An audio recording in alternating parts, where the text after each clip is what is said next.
Terima kasih Yesus untuk setiap kebaikan Tuhan dalam kehidupan kami. Sampai hari ini kami benar-benar boleh mengalami, menikmati berkat Tuhan yang luar biasa dalam kehidupan kami. Saatnya kami akan belajar sebagian dari kebenaran firman-Mu. Biarlah Tuhan boleh mengurapi setiap kami, menjamah, melawat setiap kami. Roh Kudus, biarlah Engkau yang bekerja, sehingga setiap kebenaran firman-Mu boleh mengubah paradigma kami, boleh memerdekakan kami dari pikiran-pikiran kami yang salah, dan biarlah Roh Kudus juga boleh memberikan kekuatan.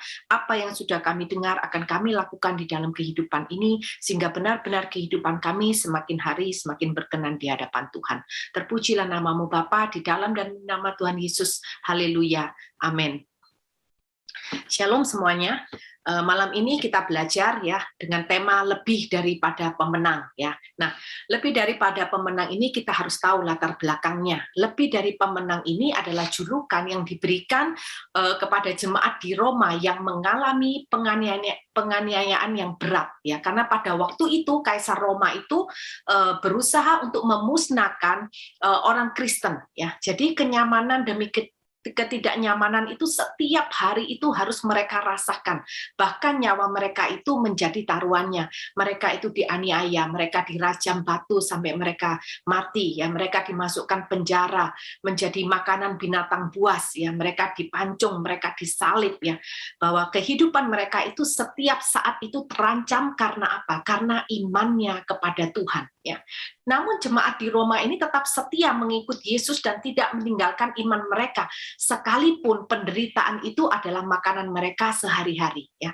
Jadi jelas di sini lebih daripada pemenang itu bukan berbicara tentang berkat jasmani, bukan memiliki kekayaan dunia, bahkan pada waktu itu jemaat di Roma dipandang sebagai orang yang kalah oleh musuh-musuh mereka, oleh Kaisar Roma. Pada waktu itu mereka dipandang sebagai orang yang kalah karena mereka mengalami penganiayaan. Tetapi justru Tuhan berkata mereka ini lebih dari pemenang. Karena seorang pemenang itu adalah sekutu Tuhan yang tetap bertahan dalam penderitaan untuk mempertahankan imannya. Dan satu hari kelak mereka ini akan menerima kemuliaan bersama dengan Tuhan Yesus. Bahkan mereka akan memerintah bersama dengan Tuhan Yesus. Saya yakin dan percaya kita semua di sini ingin menjadi lebih daripada pemenang. Amin. Nah, yuk kita baca bersama dalam Roma 8 ayat 31 sampai 39 ya. Keyakinan iman. Sebab itu apakah yang akan kita katakan tentang semuanya itu? Jika Allah di pihak kita, siapakah yang akan melawan kita? Ia yang tidak menyayangkan anaknya sendiri, tetapi yang menyerahkannya bagi kita semua. Bagaimanakah mungkin ia tidak mengaruniakan segala sesuatu kepada kita bersama-sama dengan Dia? Siapakah yang akan menggugat orang-orang pilihan Allah? Allah yang membenarkan mereka? Siapakah yang akan menghukum mereka? Kristus Yesus yang telah mati, bahkan lebih lagi yang telah bangkit, yang juga duduk di sebelah kanan Allah, yang malah menjadi pembela bagi kita. Siapakah yang akan memisahkan kita dari kasih Kristus? Penindasan atau kesesakan atau penganiayaan atau kelaparan atau ketelanjangan atau bahaya atau pedang. Seperti ada tertulis, oleh karena engkau kami ada dalam bahaya maut sepanjang hari. Kami telah dianggap sebagai domba-domba sembelihan. Tetapi dalam semuanya itu kita lebih daripada orang-orang yang menang oleh Dia yang telah mengasihi kita. Sebab aku yakin, baik bahwa maut maupun hidup, baik malaikat-malaikat maupun pemerintah-pemerintah, baik yang ada sekarang maupun yang akan datang, atau kuasa-kuasa, baik yang di atas maupun yang di bawah, ataupun sesuatu makhluk lain, tidak akan dapat memisahkan kita dari kasih Allah yang ada dalam Kristus Yesus Tuhan kita. Ya. Nah, hari ini kita belajar bagaimana supaya saudara dengan saya menjadi lebih dari seorang pemenang. Yang pertama adalah kita membuat Injil itu sebagai kekuatan kita, ya. Injil sebagai kekuatan. Apa itu Injil? Ada 3 hal yang akan kita pelajari. Injil itu memberitakan yang pertama adalah kematian Kristus, ya. Dalam ayat yang 31b dikatakan apa?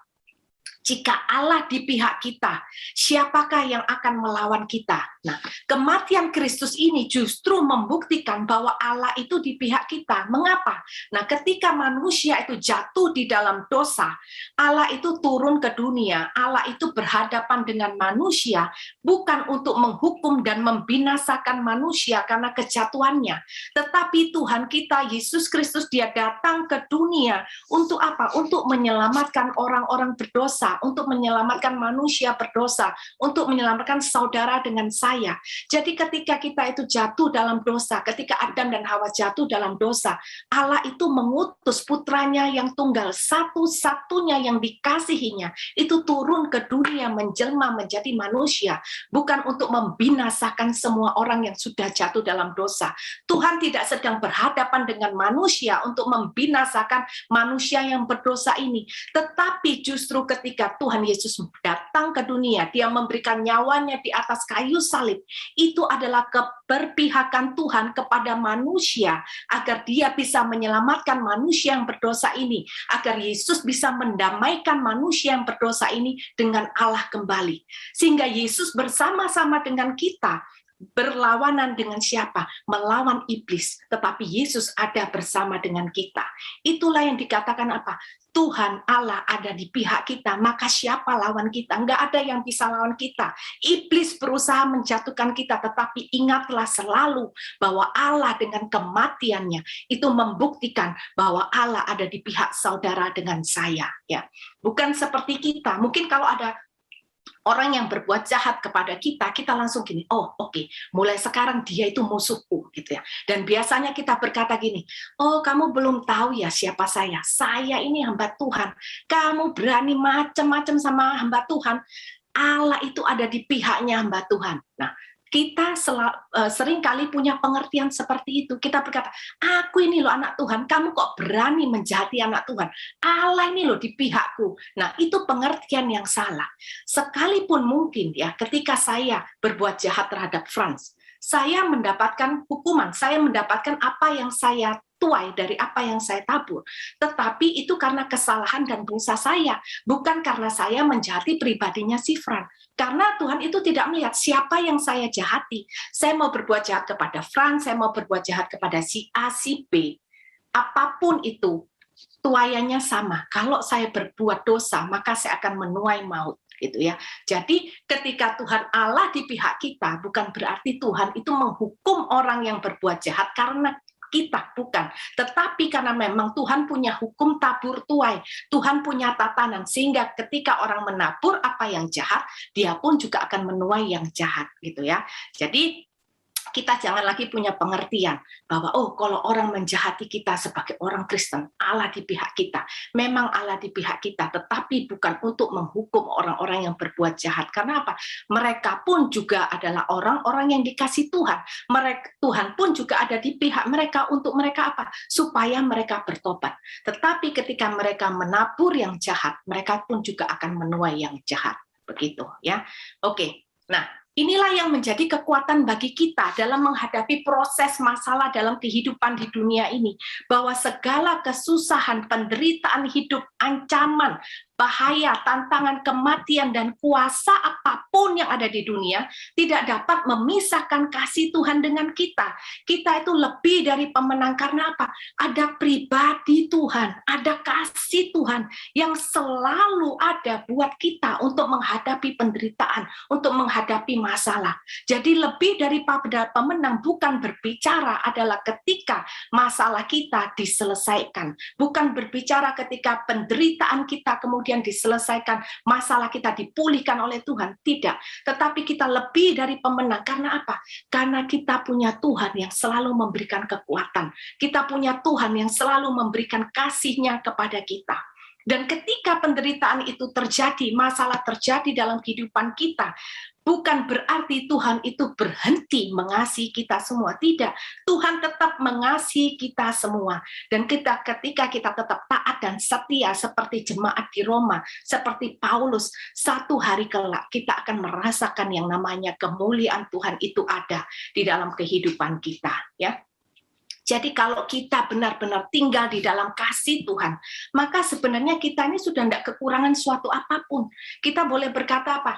Mau penderitaan model apapun datang, masalah apapun datang, itu memang tidak mengenakan hidup kita, mengganggu kenyamanan kita, mengganggu zona nyaman kita. Tetapi kita itu lebih daripada pemenang, sehingga sebenarnya menjadi anak Tuhan, menjadi orang Kristen, sebenarnya tidak ada yang namanya penderitaan dan masalah. Itu menjatuhkan iman kita. Karena apa? Kita ini lebih daripada pemenang.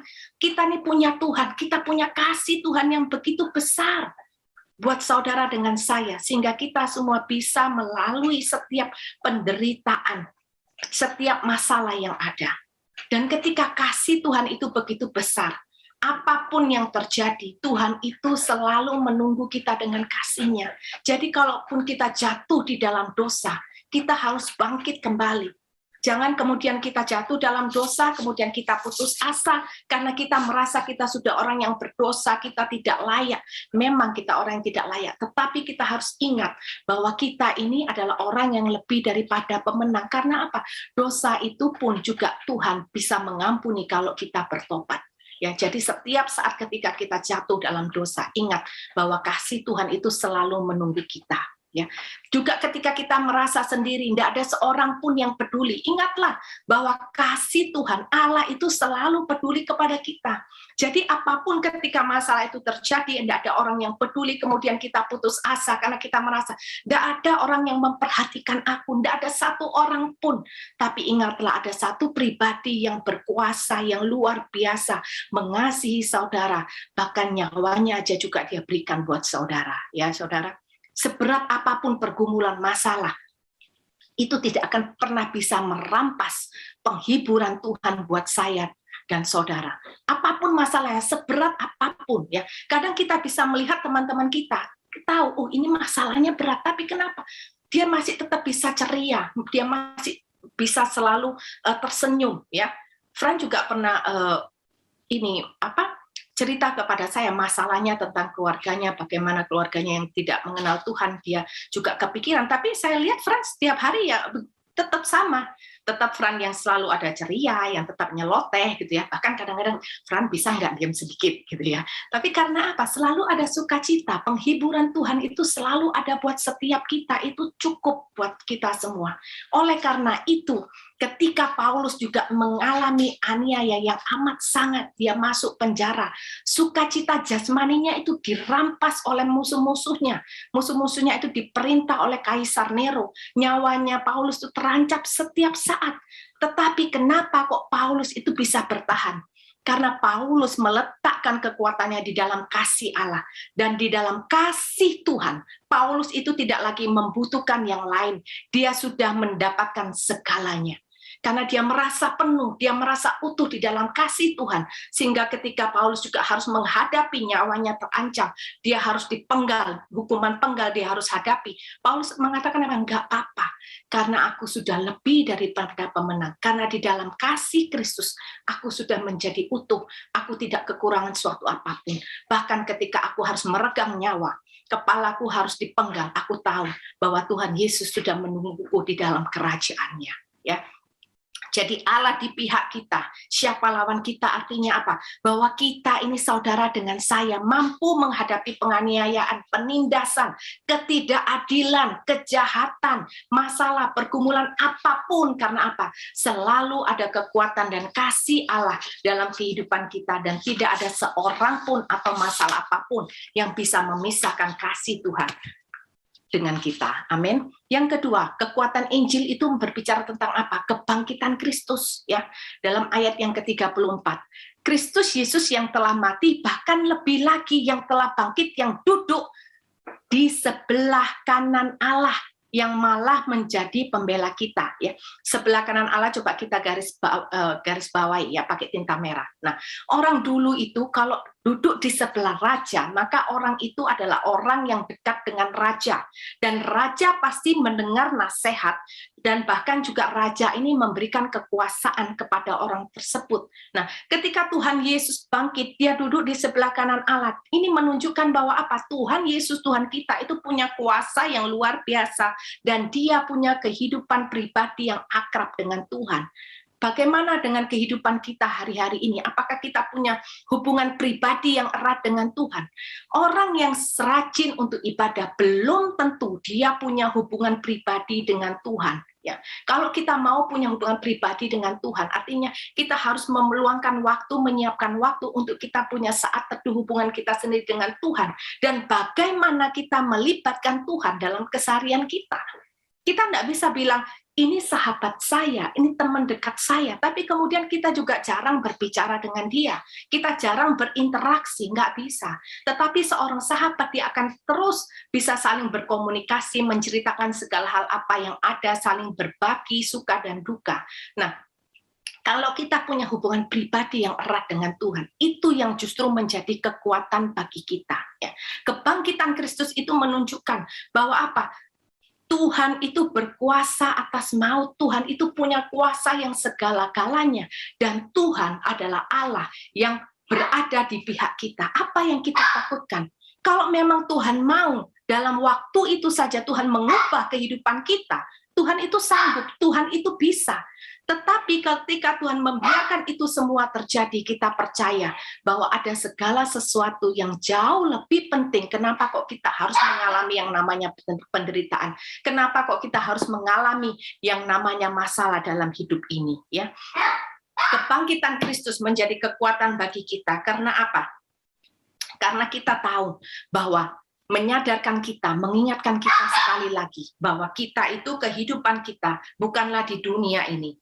Karena kehidupan kita yang sebenarnya adalah kehidupan setelah kematian. Jadi dunia ini ketika kita mengalami sakit penyakit, kita mengalami masalah, kita tidak perlu takut. Karena apa? Kita harus tahu memang dunia ini hanya kehidupan yang sementara. Bukan tujuan hidup kita yang sebenarnya, tapi tujuan hidup kita adalah surga. Nah, kalau kita tahu dunia hanya sementara, apa yang perlu kita takutkan? Penderitaan, masalah itu pun akan ada masanya.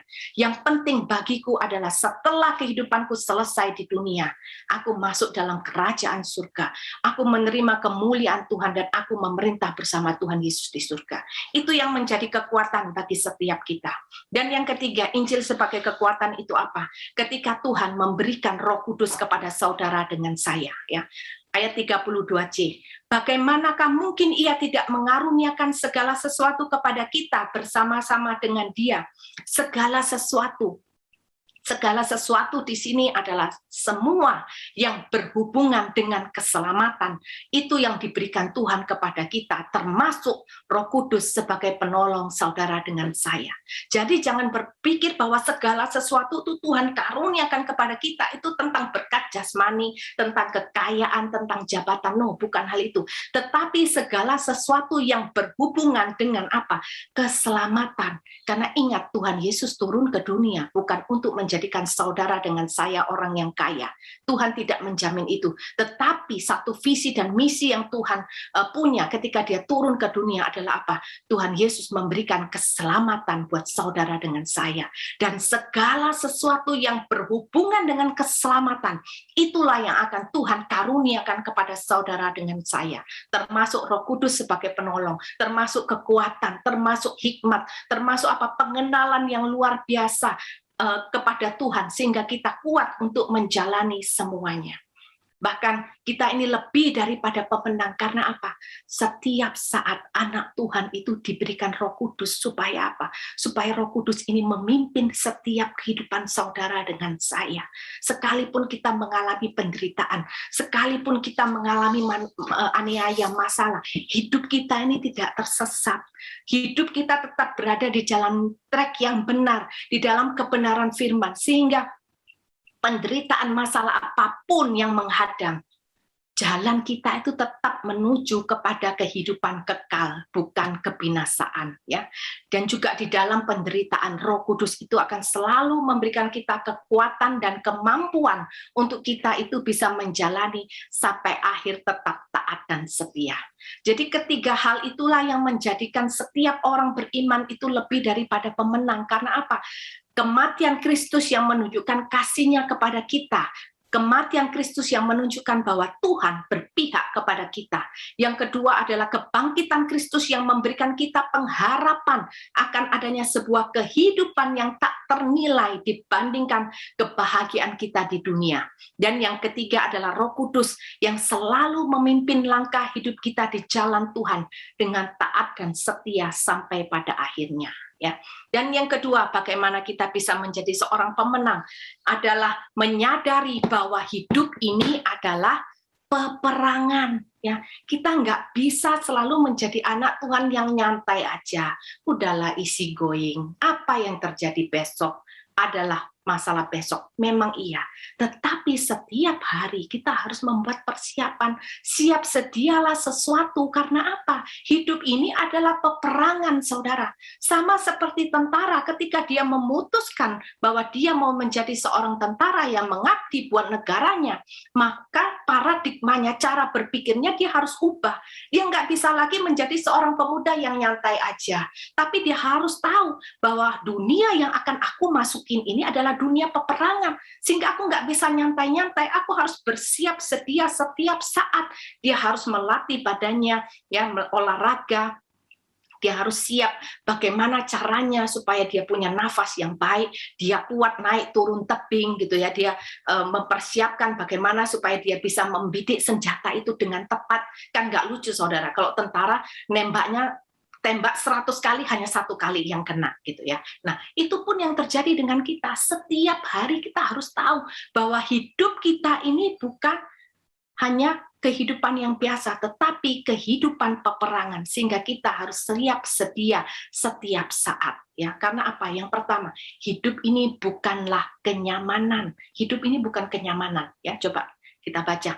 Siapakah yang akan memisahkan kita dari kasih Kristus? Penindasan atau kesesakan atau penganiayaan atau kelaparan atau ketelanjangan atau bahaya atau pedang. Seperti ada tertulis, oleh karena engkau kami ada dalam bahaya maut sepanjang hari, saudara. Sepanjang hari kami telah dianggap sebagai apa? Domba-domba sembelihan. Artinya apa? Setiap saat mereka sudah menunggu kapan waktu giliranku untuk aku ini disembelih, kapan giliranku untuk aku ini ditebas lehernya. Karena apa? Iman mereka mengikut Yesus.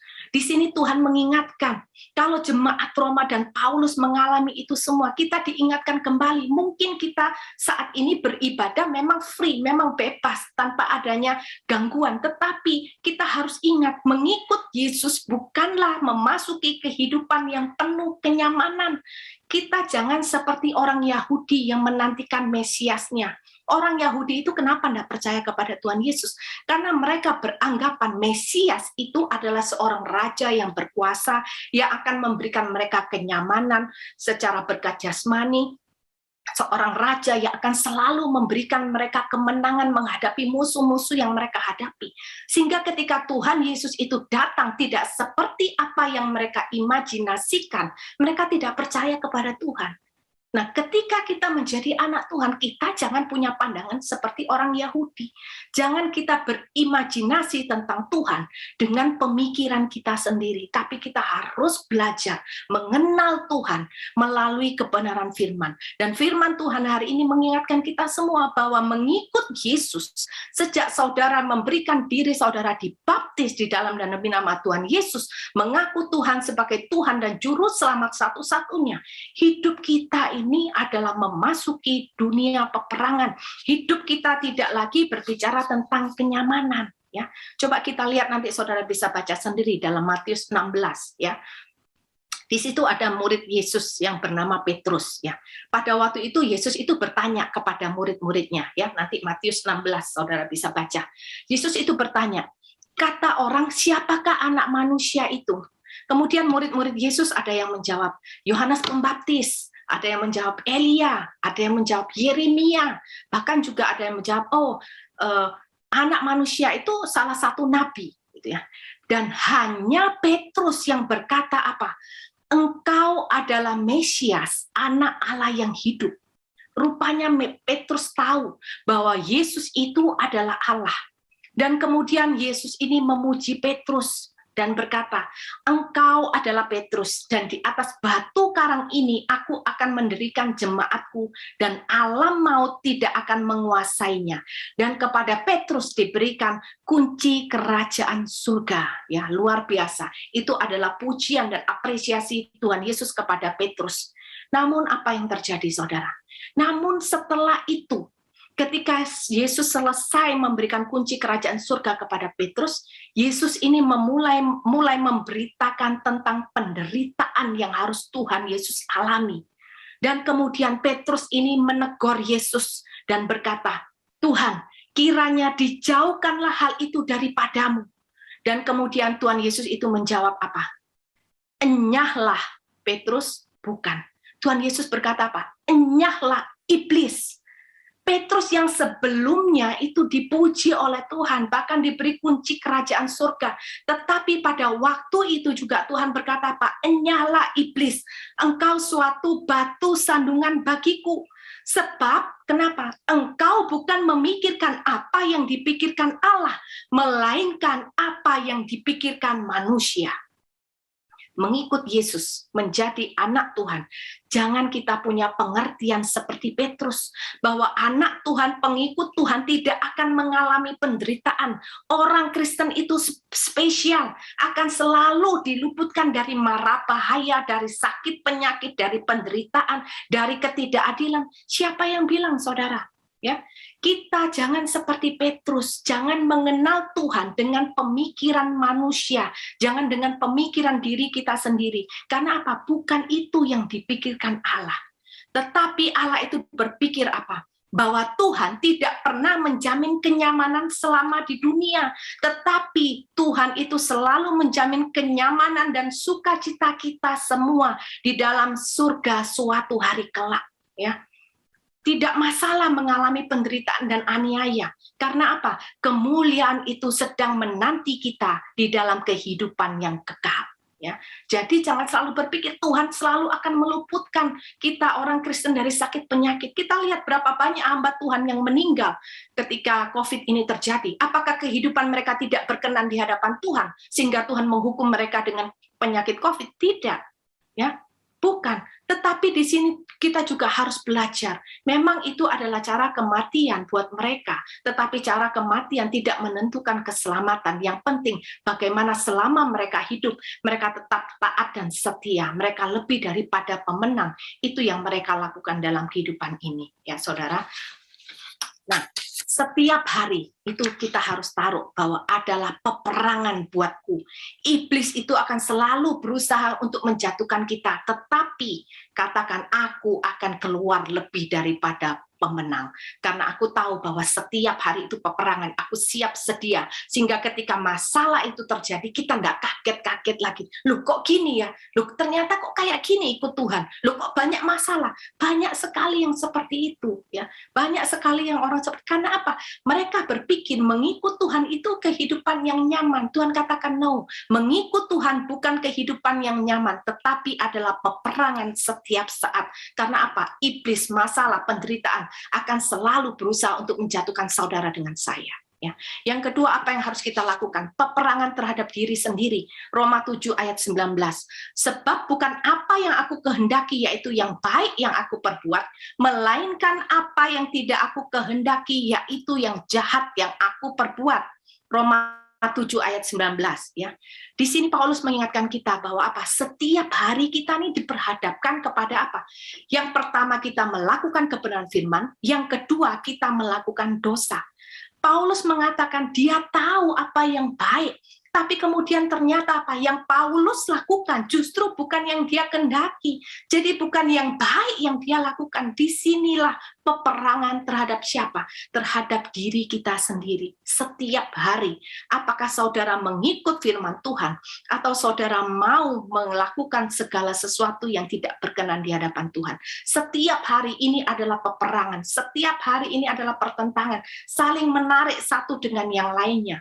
Tapi keputusan ada di tangan kita. Kita mau ikut kebenaran firman atau kita mau melakukan dosa yang iblis berusaha menjatuhkan kita, ya. Nah, kita harus tahu banyak hal yang iblis lakukan dalam kehidupan kita, tetapi saya akan bahas ada 3 hal, ya. Dalam Matius 4 ayat yang ketiga, ayat yang ke-6 dan ke-9, di mana iblis ini mencobai kita dalam 3 hal dalam kehidupan kita. Yang pertama itu yang iblis cobai adalah apa? Tentang pemenuhan kebutuhan jasmani, ya. Matius 4 ayat 3. Jika engkau anak Allah, perintahkanlah supaya batu-batu ini menjadi roti. Tapi kemudian Yesus itu menjawab, manusia hidup bukan dari roti saja, tetapi dari setiap firman Allah. Di sini iblis itu mencobai Yesus. Bayangkan, kalau Yesus aja yang dia tahu bahwa Yesus adalah anak Allah, iblis pun tetap mencobai. Apalagi saudara dengan saya. Itu sebuah kerinduan, kegigihan bagi iblis setiap hari untuk ingin menjatuhkan saudara dengan saya, ya. Dari sini Tuhan mengingatkan apa? Kalau Tuhan berkata manusia hidup bukan dari roti saja, tetapi dari setiap firman Allah. Pesan Tuhan adalah apa? Carilah kehendak Allah dan pesan Tuhan dalam setiap pergumulan yang kita hadapi. Jangan fokus kepada masalahnya selesai kapan, sampai kapan ya Tuhan. Sebenarnya sampai kapan? Kapan Tuhan masalahku selesai? Itu adalah hal yang tabu untuk kita tanyakan kepada Tuhan. Tetapi kita harus bertanya, Tuhan, apa ya sih yang Tuhan mau untuk aku lakukan dalam hidup ini? Apa sih yang Tuhan masih mau untuk aku mengikis kedaginganku? Apakah Tuhan mengajarkan aku tentang kesabaran? Apakah Tuhan mengajarkan aku tentang kerendahan hati dan lain sebagainya, saudara? Dan belajarlah untuk mencukupkan diri dengan apa yang ada. Banyak sekali anak Tuhan karena ingin menjadi kaya, mereka melakukan segala sesuatu, apapun caranya, yang penting saya jadi kaya. Mau berdosa tidak sesuai dengan firman Tuhan, mereka berkata apa? Masa bodoh, yang penting aku jadi kaya. Dan setelah aku menjadi kaya, baru aku akan membagi-bagikan berkatku ini kepada orang-orang miskin. Dia berpikir dengan seperti itu hidupnya akan berkenan kepada Tuhan. Tidak. Tuhan tidak butuh kita bagi-bagi berkat kepada orang lain kalau hati kita itu tidak murni. Lebih baik apa? Kita itu makan apa adanya. Kita tidak bisa bagi berkat dalam bentuk uang, dalam bentuk makanan, tetapi kita punya jiwa dan hati yang tulus di hadapan Tuhan. Itu yang jauh lebih berkenan di hadapan Tuhan, ya. Dalam Amsal 28 ayat 20b, tetapi orang yang ingin cepat menjadi kaya tidak akan luput dari hukuman. Karena apa? Hatinya itu bukan lagi kepada Tuhan, tetapi dia menghalalkan segala cara karena ia ingin menjadi kaya. Berapa banyak anak Tuhan itu jatuh karena ketika mengalami kehidupan ekonomi, dia tidak kuat diproses, dia tidak siap diproses. Makanya apa? Dia tidak lagi mengandalkan Tuhan, tetapi dia mengandalkan manusia. Dia cari teman-temannya yang bisa untuk dia pinjami utangan. Dia cari hamba-hamba Tuhan yang bisa memberkati dia. Bisa enggak, Bu? Saya pinjam 1 juta. Bisa enggak, Bu? Saya pinjam 2 juta. Bahkan kalau tanya bukan hanya 1 kali, tetapi 1 hari itu bisa berkali-kali. Ada juga seorang hamba Tuhan yang sampai bilang sama saya, ya ampun Deb, sampai aku nih kayak ditagih sama debt collector. Padahal orang yang ingin pinjam dia uang. Disinilah mentalnya apa? Kita harus ingat bahwa iblis itu juga mencobai kita tentang kebutuhan jasmani kita. Karena apa? Kita itu paling nggak tahan dengan kebutuhan jasmani kita. Kita mau bahwa semuanya kita itu serba nyaman. Ya. Dan yang kedua, apa yang iblis cobai kepada Yesus? Keangkuhan hidup. Ya. Matius 4 ayat 6. Jika engkau anak Allah, jatuhkanlah dirimu ke bawah, sebab ada tertulis, mengenai engkau ia akan memerintahkan malaikat-malaikatnya, dan mereka akan menatang engkau di atas tangannya, supaya kakimu jangan terantuk kepada batu. Tetapi kemudian Tuhan menjawab apa? Jangan mencobai Tuhan Allahmu. Bagaimana kita menerapkan ayat ini? Jangan berambisi punya jabatan tinggi, nama besar termasuk di dalam pelayanan. Jangan menjadi orang yang sombong. Jangan kita itu menginginkan pengakuan dari orang lain, termasuk ketika kita memberi berkat kepada orang lain. Ayo belajar. Ketika kita memberi berkat kepada orang lain, bisa nggak kita katakan ketika orang ini terima kasih, kita bilang berkat ini dari Tuhan Yesus. Dengan begitu saudara mengenalkan orang itu kepada Tuhan Yesus. Dan hal ini pernah dilakukan oleh Mami ya berapa tahun yang lalu. Kenapa saya tahu?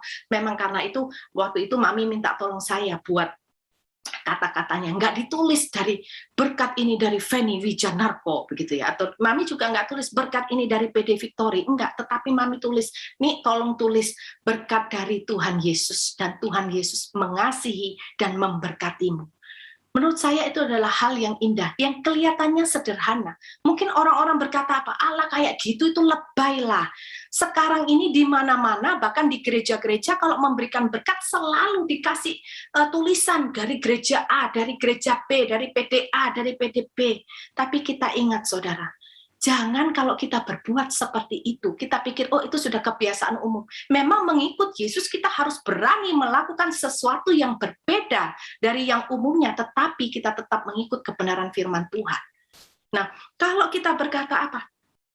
Ini dari Tuhan Yesus. Jangan membuat kebanggaan kita adalah bagian dari satu organisasi rohani A, rohani B, tetapi kita belajar bahwa menjadi kebahagiaan yang luar biasa karena kita menjadi satu tubuh di dalam Kristus. Yuk belajar, mulai dari kita. Walaupun kita, aduh siapa kita nih lo nggak punya peranan apa-apa di gereja, nggak apa-apa. Mulailah dari hal yang kecil. Dari situ kita bisa memberikan contoh. Berikan berkat itu kepada orang lain. Katakan, berkat ini dari Tuhan Yesus. Tuhan Yesus mengasihi dan memberkatimu. Ya, misalkan begini, Franz titip ke saya, Cik Debbie tolong ya, berkat ini kasihkan ke Cinini, misalkan begitu. Ketika saya sudah antarkan kepada Cinini pasti bilang, aduh Deb, thank you ya oleh-olehnya. Nah, saya akan berkata apa? C, itu bukan dari aku, itu dari Franz. Karena apa? Memang Franz yang punya, saya cuma perantaranya. Begitupun dengan berkat yang ada pada kita. Kalau kita berpikir dan kita memang mengakui bahwa berkat yang ada pada kita itu adalah milik Tuhan, maka kenapa kita harus mencantumkan nama organisasi si A, si B, atau nama kita? Kita akan berkata, berkat ini dari Tuhan. Aku hanya perantaranya, tapi berkat ini adalah milik Tuhan dan untuk engkau dari Tuhan. Amin, saudara. Ya. Yang ketiga, apa yang iblis cobai dari Yesus? Kenyamanan dunia. Matius 4 ayat yang ke-9. Semuanya itu akan kuberikan kepadamu jika engkau sujud menyembah aku. Tapi Yesus berkata, kita semua harus menyembah Tuhan Allahmu dan hanya kepada Dia sajalah engkau berbakti. Hari ini kita lihat, kita beribadah setiap hari. Tapi siapa sebenarnya yang kita sembah?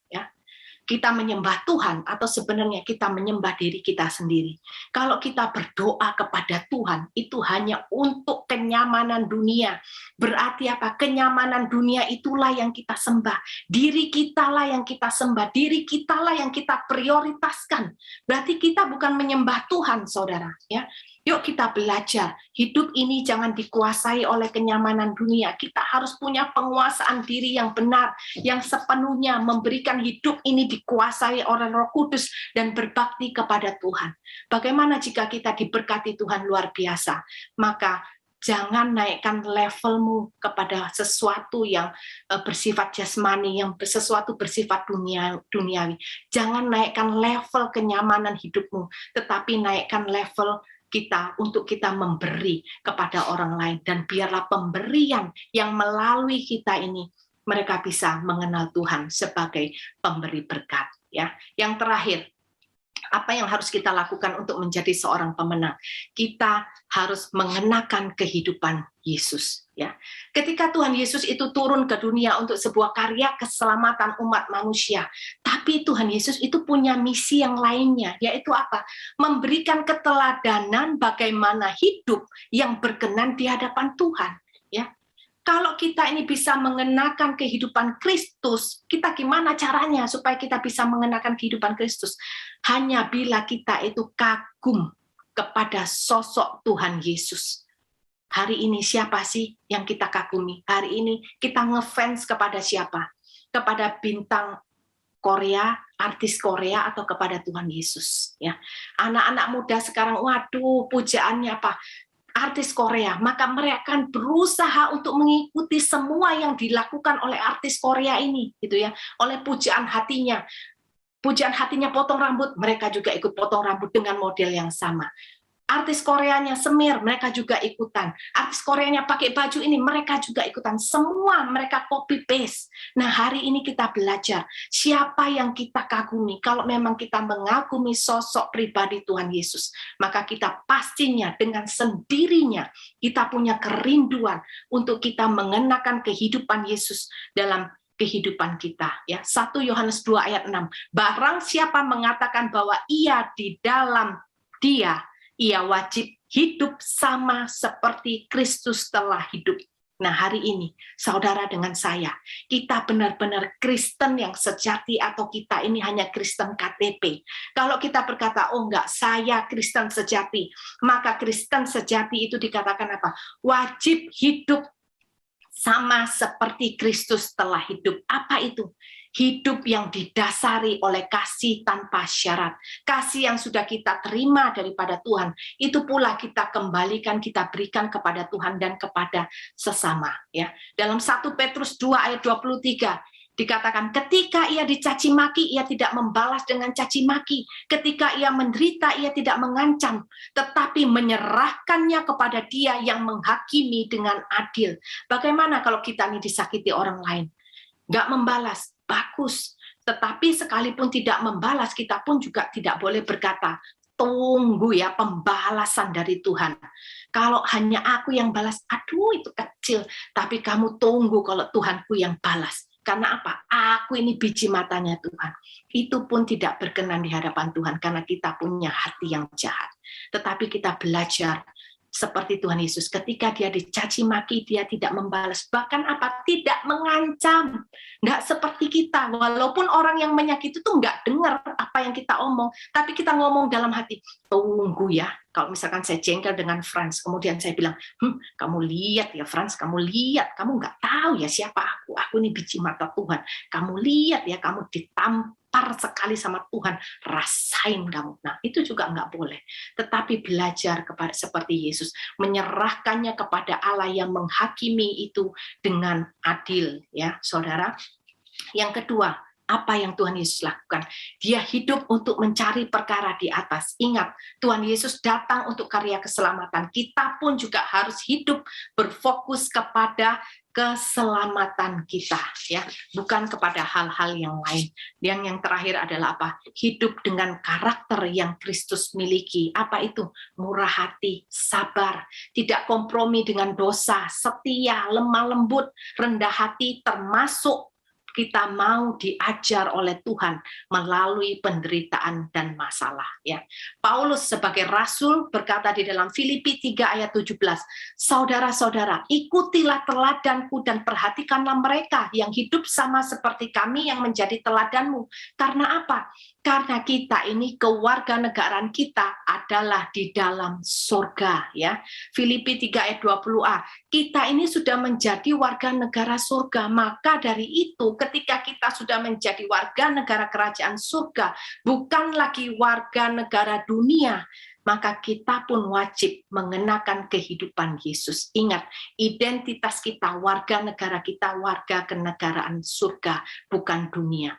Jadi dengan kenegaraan surga, warga negara surga, maka kita mengenakan kehidupan Yesus. Ya, konklusinya bahwa lebih daripada pemenang adalah orang yang rela meninggalkan kehidupan pribadinya dalam mengikut Tuhan dan mempertahankan iman dalam setiap penderitaan atau masalah, karena baginya kemuliaan Tuhan itu di atas segala-galanya. Amin. Tuhan Yesus memberkati. Tuhan, terima kasih untuk kebenaran firman-Mu. Biarlah apa yang sudah kami dengar boleh kami lakukan di dalam kehidupan kami, boleh mengubah paradigma kami yang salah. Kami rindu Tuhan untuk kami selalu dipimpin, untuk kami selalu diajar oleh Roh Kudus, untuk kami boleh mengenal kepada Engkau lebih dan lebih lagi sesuai dengan kehendak-Mu Bapa, agar benar Tuhan dalam kehidupan kami menjadi seorang yang lebih daripada pemenang, karena kami tahu Tuhan Yesus ada selalu bersama kami. Biarlah kami setiap saat, Tuhan, kami selalu waspada, kami selalu siap selalu bahwa hidup ini adalah peperangan. Kami harus memerangi kedagingan kami sendiri. Kami harus memerangi dosa yang masih ada membelenggu di dalam kehidupan kami. Kami mau selesaikan itu semuanya, Tuhan, sebelum kesempatan itu selesai di dalam hidup ini. Dan biarlah setiap kami boleh mengenakan kehidupan Yesus di dalam hidup ini, sehingga benar-benar melalui hidup kami nama Tuhan dipermuliakan. Terima kasih Tuhan Yesus, terpujilah namamu, biarlah puji, hormat, kemuliaan hanya kembali ke dalam satu nama Tuhan yang kami sembah, Tuhan Yesus Kristus. Haleluya. Amin.